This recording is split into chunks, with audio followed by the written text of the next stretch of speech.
Hannah Arendt était une philosophe politique du XXe siècle, célèbre pour son travail sur le pouvoir, le totalitarisme et la nature du mal.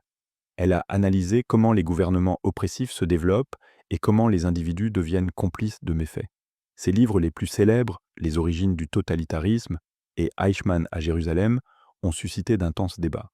Le travail d'Arendt reste controversé car elle a remis en question les visions traditionnelles de la moralité, de la justice et de la démocratie.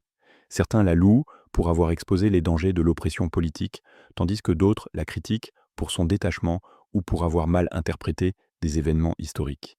Une des idées les plus importantes d'Hannah Arendt est sa théorie du totalitarisme, qu'elle décrit comme un système politique qui cherche à contrôler tous les aspects de la vie, y compris la pensée et le comportement. Elle soutenait que l'Allemagne nazie et la Russie stalinienne étaient des régimes totalitaires car ils utilisaient l'idéologie, la propagande et la terreur pour éliminer toute opposition. Cette idée est controversée car elle met sur un pied d'égalité deux systèmes politiques très différents. Les critiques affirment aussi que la définition du totalitarisme par Arendt est trop large et qu'elle simplifie excessivement les complexités de ces gouvernements.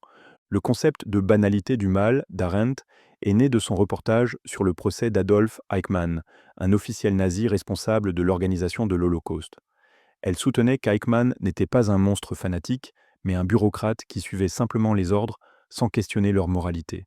Cette idée est controversée car elle suggère que des personnes ordinaires peuvent commettre des crimes terribles sans être profondément mauvaises. L'idée d'Arendt sur la condition humaine et le rôle de l'action explore comment les gens s'engagent dans le monde à travers le travail, l'œuvre et l'action politique. Elle soutenait que la véritable liberté politique vient de la participation active à la vie publique, pas seulement des lois ou des institutions.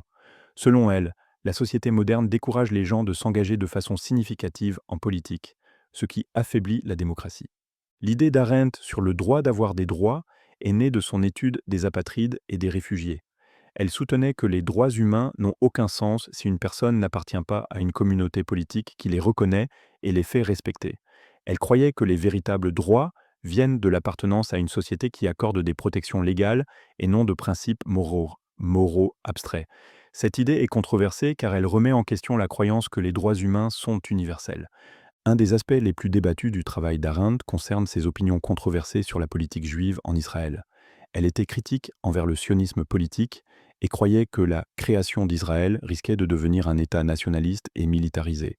Elle a également critiqué les dirigeants juifs pour leur coopération avec les nazis pendant l'Holocauste, ce qui a provoqué l'indignation de nombreuses communautés juives.